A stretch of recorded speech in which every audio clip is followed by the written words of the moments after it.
President Trump's personal attorney, Michael Cohen, appeared in court on Monday, naming Fox News host Sean Hannity as a third client. Plus, former FBI Director James Comey sat down with ABC News' George Stephanopoulos ahead of the release of his new book, detailing some interesting things about President Trump. The panel and I discuss who we think should be running against President Trump in the 2020 presidential campaign.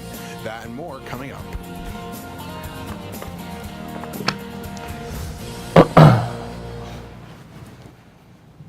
Hello and welcome to Tower Talks, everybody. I'm David Rubin. We have a great show for you planned today. Joining me on the panel, as always, is Bria Bolden and Ryan Chandler, as well as Baylee Wang. We have some sad news to start off with today. Former First Lady Barbara Bush died yesterday at her home in Houston. Bush was, of course, married to the 41st President of the United States, George H.W. Bush, and the mother of our 43rd President, George W. Bush. She was 93. Regardless of your political affiliation, it's hard not to be fond of Bush. Mrs. Bush was a champion of family literacy and was very involved in educating all Americans. In the White House, she rejuvenated the White House Endowment Trust for restoration projects. Holdover staff members of the White House have referred to Mrs. Bush as the friendliest First Lady that they've ever worked for. She passed on using a limo to travel, instead opting for a small car and commercial air travel. She was also a very early advocate of abortion and gay rights. At the time, she said they were a personal matter and should be up to the individual. Mrs. Bush was well liked by all those that knew her. Here is former White House Press Secretary Dana Perino, who knew Mrs. Bush very well. President George W. Bush says she certainly kept us on our toes and kept us laughing until the end. She really lived a life that was of such great consequence, but she didn't plan any of it. And to whom much is given, much is required. I remember, Martha, at a mentoring event that I invited her to, she had said, well, why would you want me? I've never worked a day in my life. And the truth is that she never earned a paycheck. Right. Everything she did for charity and in honor of public service, which is really remarkable and something she passed on to her entire family. You always wanted to make her proud. And that's quite a wonderful leadership quality to have and to pass on to others as well. All right, so let's take this one around the table. We heard what Dana Perino said there, is that you never wanted to disappoint the First Lady, and she was just a wonderful woman. So we'll go around the table and share thoughts. Bria, we'll start with you. Well, I knew Barbara Bush as such a sweet older woman. She was so sweet. Also, she had a little bit of sass to her, but I think everybody was very here for it. But I actually had I saw her in person, actually. She came to my high school for our International Day, and she did her speech there. And so I was able to see her. She was actually very small, like very short, but she was so sweet, so welcoming, such a warm-hearted individual. And so I know the American people are going to miss her a lot. Right. Yeah, absolutely right. I'm from Houston as well, so I feel like I've known the name Barbara Bush since before I could start talking. Much quieter days. Right, I'm sure you miss it. I wish I knew it. But no, you're very right. The death of Barbara Bush is a national tragedy. You know, regardless of what you think about her two sons, she did a very good job of staying above the political fray and not delving into the controversies that often surrounded her son or her husband. So she stayed straight with humanitarianism, with accomplishing what she wanted to do, and because of that she was very effective. So I think she's a perfect example of what somebody in the White House should be, and she'll be missed. Yeah, I think that's certainly true. And one of the things that people remember about Barbara Bush is that, you know, the First Lady before her, Nancy Reagan, and after her, Hillary Clinton, they stayed in the public eye after they left the White House, and they were always, but she was always behind the scenes, involved in her humanitarian projects and all that. And that was one of the things that people liked, is she didn't spark any controversy after the fact. Obviously, Barbara Bush is a much bigger deal in Texas than where I come from, but certainly just a great woman, raised a great family. People often don't remember or don't think that often about the Bush family as this political dynasty, and really they are when you think about it. I mean, two of her kids were in politics. Her husband was the president, senator before that. So just prayers to the entire Bush family and all that knew Barbara. Yeah, and you know what you were saying, David, they're just such like a great family, which we really forget a lot of times today when everything's going on with I mean, all these scandals happening in Washington, but actually her and HW, they were together for, I think, 72 years. And he was actually the first boy that she ever kissed, too. So that just shows, like, this morally good, like, family, like, thing that we're trying to go for. I mean, she was a strong woman, she was a tough woman, she lived to see the first woman president too, but she didn't vote for Hillary and she didn't vote for Trump either. She actually wrote in her son's name, Jeb, during Little Jeb. yeah. Well, I'm glad she finally came around to Jeb, because I saw she was interviewed in 2013, and she was asked about whether her son Jeb would run, and her response was, "We've had enough Bushes." Yes. So, She did say that. poor Jeb. I know. When you can't even get your son or your mother to support you, that's a sign. I know, that's crazy. Yeah, and one of the things, that, going back to her humanitarian efforts, she had founded the family literacy program because there were 1 out of 6 Americans couldn't read above a 5th grade reading level, and she thought that really needed to start with the parents. And so she was all for educating all these people, and it was something, really a great project, because it was didn't cost the taxpayers a lot to start a program like that, and it was something that even, it was emulated after she left the office. President Barack Obama had My Brother's Keeper, which was very similar, and really just dedicated her life to education. So once again, we remember former First Lady Barbara Bush, who passed away yesterday, and we'll be right back.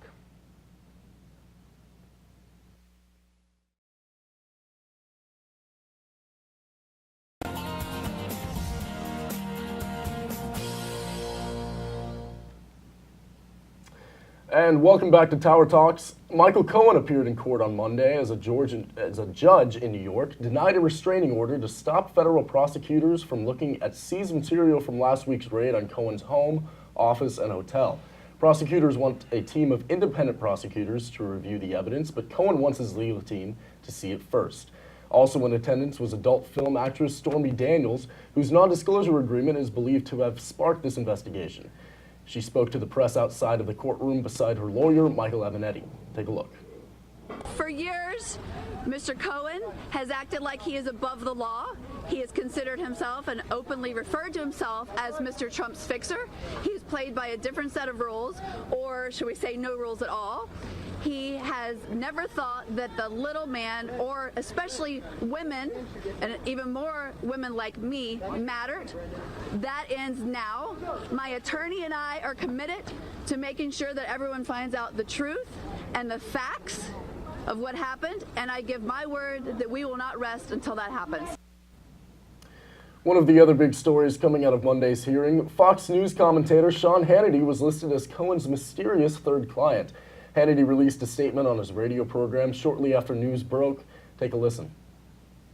Michael never represented me in any matter. I never retained him in the traditional sense as retaining a lawyer. I never received an invoice from Michael. I never paid legal fees to Michael. But I have occasionally had brief discussions with him about legal questions about which I wanted his input and perspective. Okay, so let's open this to the table. This adds yet another interesting facet to the Cohen investigation. Where do you see this going, Bria?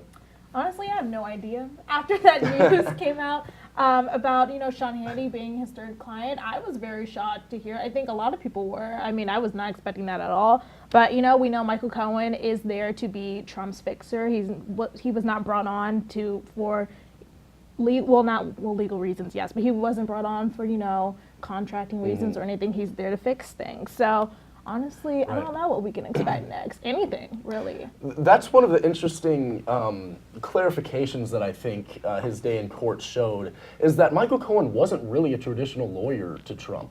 So a lot of the attorney-client privilege that Cohen claims applies really doesn't, because that legal protection only applies in a traditional attorney-client relationship, which I think the judge deemed wasn't present. What do you think about all of this? Me? Go for it, okay. David. I didn't know if we were going to start the crossfire again. No, I don't know. I think the one question I have as it relates to Sean Hannity is, Hannity claimed that it didn't involve a third party, but even real estate, like he said it does involve a third party. I mean, you're not just buying from out of the ground. So I think that would be an interesting thing that should be answered. But the issue I take with Hannity being named is that really Michael Cohen was under investigation for his relation to Trump. Unless there's a direct tie to Hannity, he shouldn't have been named publicly. If the judge wanted, I mean, he offered to just give the judge an envelope with Hannity's name in it. I think that's the way it should have been done. I mean, there's no reason to drag him through the mud with this. If it could turn out it was a very innocent discussion. I mean, it very well could be that he just asked Michael Cohen, hey, I'm about to buy this property, you know, what do you think, or something. I don't know about real estate, so I don't know. Sure. And maybe that's why I would need Michael Cohen, too. But the other thing, too, is this is really what it looks like to me. By the judge ordering that Hannity's name be revealed, just kind of says this is more of a witch hunt to take down anybody that's ever spoken nicely about Trump. There is no reason to have done that. I don't understand why Judge Kimballwood would have. That's just me. I don't know. There's no right to privacy, apparently. Okay, Bailey? And building off of that, going into the media, this blew up whenever Hannity's name came out. And everyone was surprised. Everyone was shocked. But Hannity did come out and he released a statement talking about the connection that he possibly did have with Cohen. And going into that, my main point just here is the media just freaked out about this when there was any rumors of conservatives being tied to any lawyer to do with the president, which makes sense because they would share similar views. Well, at the same time, Mueller, who is the FBI director, who should be working for the interest of all the people and the protection of all the people, not taking sides, but for the protection of the American people and the nation, has had rumors of having ties to liberal media as well. Yet that is not even compared to how much this is blown up, in a sense. So I just believe that there's a lot of bias here going into that. Okay, I would agree that throwing Sean Hannity's name into the mud probably isn't entirely necessary because it takes our eye off of the main goal of the investigation. It's more or less a distraction, but I do think that it's important to still consider Hannity's bias in this because Hannity is a prominent conservative, I wouldn't say necessarily journalist, I'd say talk show host. And he wouldn't say it either. He calls himself Sure. an opinion guy, yeah. But he influences millions of people every night. So, I'm sorry, if he has personal connections to Cohen or Trump, that is worth the American people knowing so that they know where his bias is coming from. Well, the media influences people every single night. Yeah, and I don't know necessarily. I mean, I don't know necessarily how important it is that we know that he was an associate of Cohen's. I mean, when you think about it, all of these commentators on any network, they're all in that political circle. They could have asked. Sure. I mean, you could constantly be defending somebody that you've met and you've talked to before. Why would we need to have a disclosure of that? I mean, at the very least, he could have at least told Fox News, and his bosses were aware of it. If he did that, I don't know, but I don't think it's important for us to really, know about it, and I don't think it really changed anything. He would have defended Trump and Cohen regardless of if Cohen represented him or not. We know that, so I don't think so. The other thing I did want to talk about was Stormy Daniels. She was outside of the courtroom, and she really made this really about her, it seemed. She's even on the Make America Horny Again tour. That's the name of it. So that tells you where she's at in life. I think this is all attention. She's raised her speaking fees. She had no business being outside of the courtroom giving a statement on Monday. I mean, she's really just in it for the attention at this point. Like, it's so stupid. And then she released that sketch that looked like Tom Brady and said, we're offering a reward. If you were that scared, you would have had that sketch, and there it is on the screen there. What a great looking sketch. Oh my gosh. If you were really that worried when it happened 10, 11 years ago, you go to a sketch artist right away. You don't wait a decade and then say, this is what the guy looked like. I mean, he probably looks nothing like that anymore.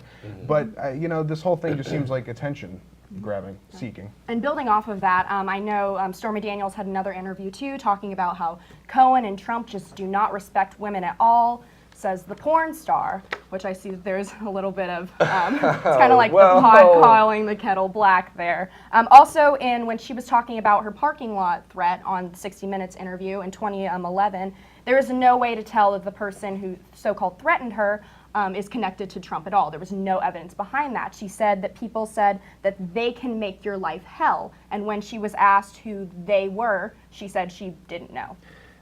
Honestly, I'm not going to disagree with most of what you said there. Her case, her case is still important. Don't get me wrong, because this goes back to what we were talking about last week. The real controversy here is not the fact that Donald Trump had sex with a porn star. that is maybe morally worrying, but it's not legally worrying. The legal question is whether Michael Cohen paid her off using that $100,000 of hush money illegally, whether that was a campaign contribution. So that is what is important with the Stormy Daniels case. I would agree. And you're right, there's just a lot of factors coming in that are just completely blurring the real message that we're trying to get from here and what we're trying to solve, like for sure. Quickly, last word, anything? Nothing really. Okay. I agree with Stormy Daniels. I mean, she's trying to get her coin. I got to be honest, I don't blame her. That's smart. James Comey and his tell-all book, What It Tells Us, that's coming up next.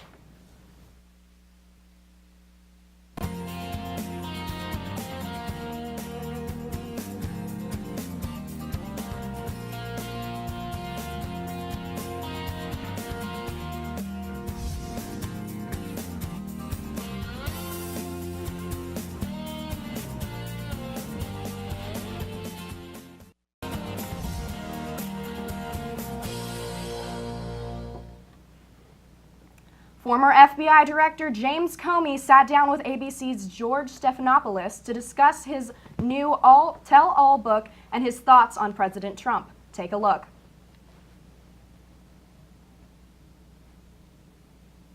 Was President Trump obstructing justice? Possibly. We opened an investigation into whether there were any Americans associated in any way with the Trump campaign who were working with Russia as part of Russia's effort to influence our election. Do you think the Russians have something on Donald Trump? I think it's possible. I don't know. You can't say for certain that the President of the United States is not compromised by the Russians. Yeah, it is stunning, and I wish I wasn't saying it, but it's the truth. It always struck me and still strikes me as unlikely, and I would have been able to say with high confidence about any other president I dealt with, but I can't. It's possible. Is Donald Trump unfit to be president? Yes, but not in the way I often hear people talk about it. I don't buy this stuff about him being mentally incompetent or early stages of dementia. He strikes me as a person of above average intelligence who's tracking conversations and knows what's going on. I don't think he's medically unfit to be president. I think he's morally unfit to be president. After the interview, President Trump responded on Twitter saying, James Comey is a proven leaker and liar. Virtually everyone in Washington thought he should be fired for the terrible job he did until he was, in fact, fired. He leaked classified information for which he should be prosecuted. He lied to Congress under oath. He is a weak and untruthful slimeball who was, at the time, has proven a terrible director of the FBI. His handling of the crooked Hillary Clinton case and the events surrounding it will go down as one of the worst botched jobs of history. It was my great honor to fire James Comey. All right, so going off those tweets, Bria, can you tell me what you thought about that response? Before we get into it, there was another one an hour ago about James Comey. He said, slippery James Comey, the worst FBI director in history, was not fired because of the phony Russia investigation where, by the way, there was, all caps, no collusion except by the Dems. Can you repeat the question? There's just so many great tweets. Can you just tell me off of that response to James Comey's book, Our President's Response, can you tell me what you think, if that was appropriate or things going into that or not? I don't think a lot of things the president does is very appropriate, but those responses definitely were not. But, I mean, what else? What's new? I mean, we are so past the days of 7 years ago, or all of these eloquent, very inspiring speeches from the greatest men of our past. I cannot believe that we're hearing the word slimeball come out of a president of the United States' mouth.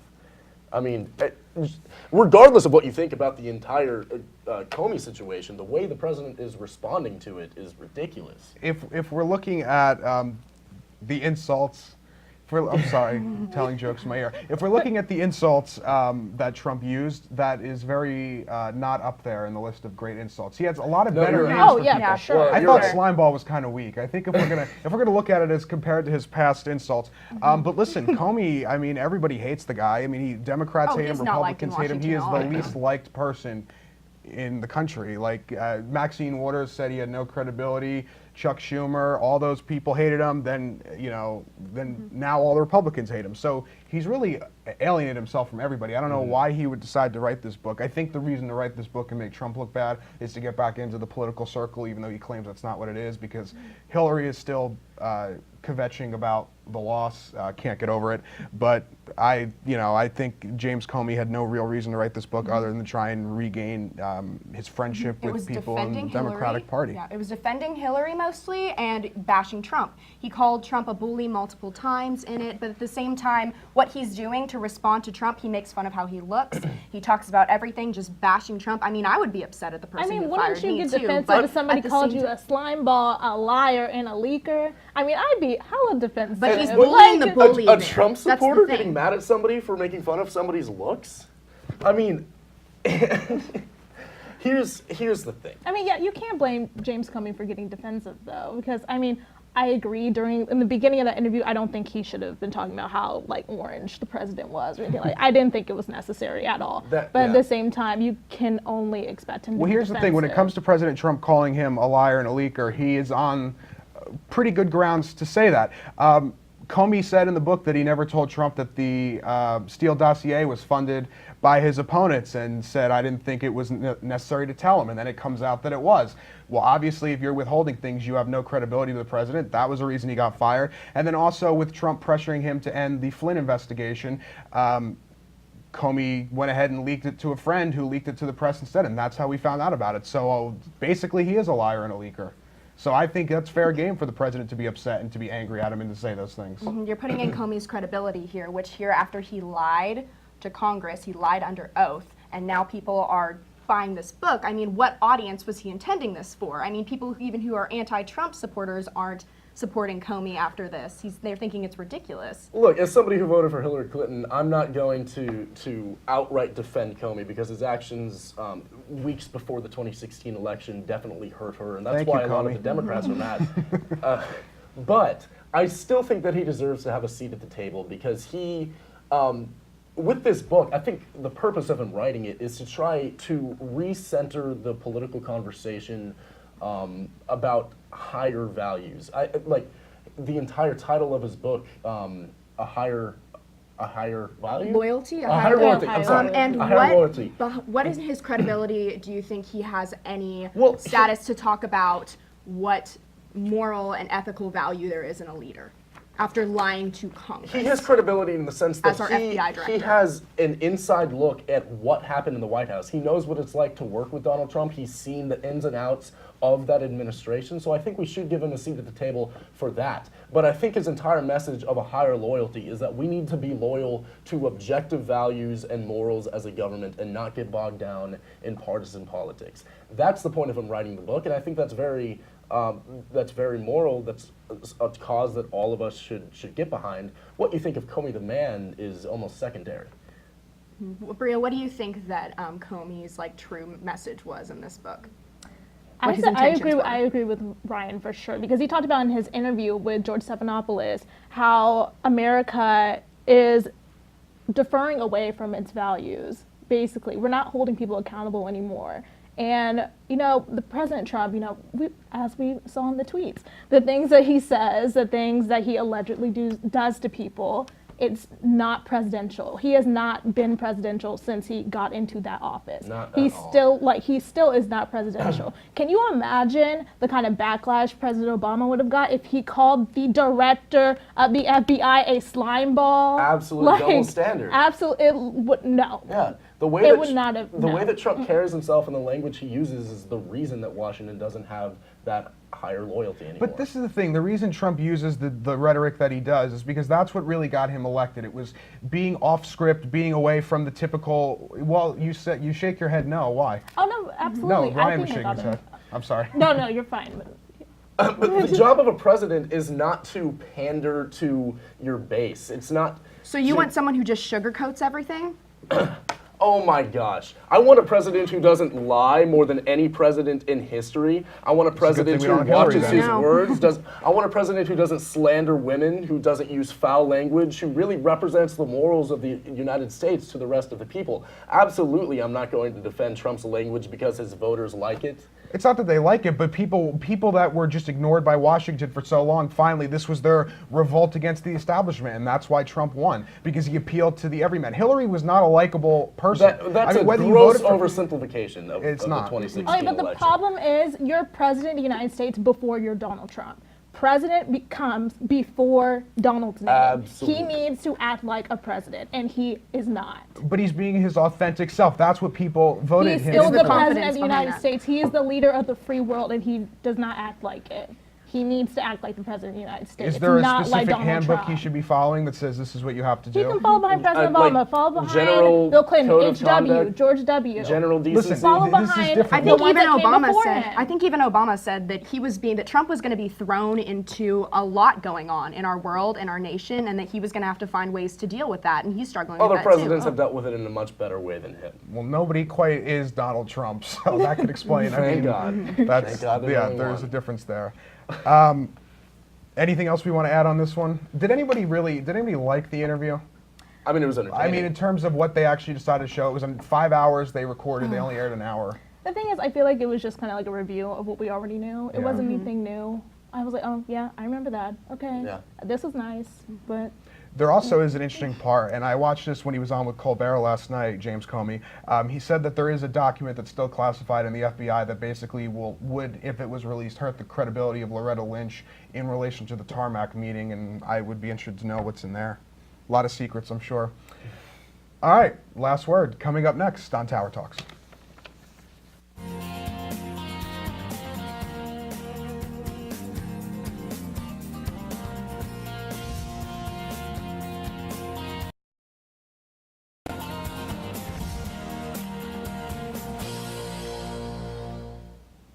it's time for today's last word. I'll start. So guys, this past weekend it was Coachella, and I have not stopped talking about this, but Beyonce became the first Black woman to headline Coachella, and I was so excited because I have grown up on Beyonce, and we can see this footage here. She is unstoppable. Literally, her creativity and her work ethic is amazing. She was paying tribute to historically Black colleges and universities by using marching bands and majorette dancers. She had Jay-Z on stage, as you can see, Destiny's Child reunion. I was getting my life and having a wonderful time. She also paid tribute to Southern Black musical traditions from New Orleans and from Houston. And, you know, that's my girl. She is unstoppable. She's great. She's great. That's awesome. Yes. Definitely a much better performance than the Walmart yodeling boy, although Was not he by there? much. Oh, he was there? He though? was yeah. there. See, we weren't Oh, fake Justin news. Bieber No. watched him. Ah, Oh like, my gosh. Good for him, honestly. interesting. Okay, sorry, I'm still thinking about Barbara Bush. She just had so many good quotes, so inspiring. One of the things that I like most about this show is we may have our disagreements. We don't really know who wins at the end of the day, but we can always come back and be friends. I just want to end with a quote from Barbara Bush, who said, "Never lose sight of the fact that the most important yardstick of your success will be how you treat other people, your family, friends, and coworkers, and even strangers you meet along the way." That's very nice. What a sweetheart. Baby, let's go to you. Okay, well, actually, a local Kentucky man left a little over $190,000 for a local animal shelter, which I just thought was great. He left it in his will. The money will be used for the Bennett Saves Initiative. If you see on there the cat, that is Mia, and this helps Mia. And then the next picture to the dog will be Sophie, if Sophie comes up eventually. But I just yeah, that's Sophie. Great. Yeah, and the animal shelter just said that they were so ecstatic about this, and I mean, who just wouldn't leave that much money behind for animals? Like, if they had the possibility to do that, whether you're a cat or a dog person at the same time, like, That's adorable. it's just amazing. It is. Great. Speaking of dogs, so everybody can laugh at how I say it. My dog actually took a little bit of a mini vacation this week. My whole family went to a wedding in Florida. My dog didn't get to make the trip. Instead, she stayed with her best friend, Nikki, there. She was only a couple blocks away from home. She looks a little freaked out in that picture. The weather wasn't too nice in New Jersey, so she basically laid inside the house all week. But she has a good BFF, and I only include that because everybody makes fun of how much I include my dog. There she is lounging out, pretending she's by a pool. So, you know, it's just like being in Florida. She felt like she never left. So that was it. Also, I have a second one today. Actually, there are great journalists. Okay, anyway, Hell is freezing over. Take a look. Well, there are great journalists on Fox. And if you watch occasionally, you'll see them. And that's why we should all be watching everything, okay? So that we can get an idea of what's really out there instead of waiting for somebody to tell us. Nice thing to say about the journalist at Fox News, so I had to include that because that is the most sensible thing I've seen on The View ever. Ever. That's not saying much either. Ever. You're right. You're being Right. dramatic. You know, I think we can all try to emulate Whoopi on the way that we carry ourselves in Tower Talks. I agree. I would love to be like Whoopi Goldberg. Who wouldn't? I think I'm love funny enough Whoopi. to be a comedian. All right, that's our show for today. Never, at least I think so. Never miss an episode of Tower Talks. Be sure to follow us on Twitter and like us on Facebook at Tower Talks TSTV for full episodes and more. KVR News is back on Monday night right here on TSTV. Don't miss it. For Bria Bolden, Ryan Chandler, and Baylee Wang, I'm David Rubin, and this has been Tower Talks.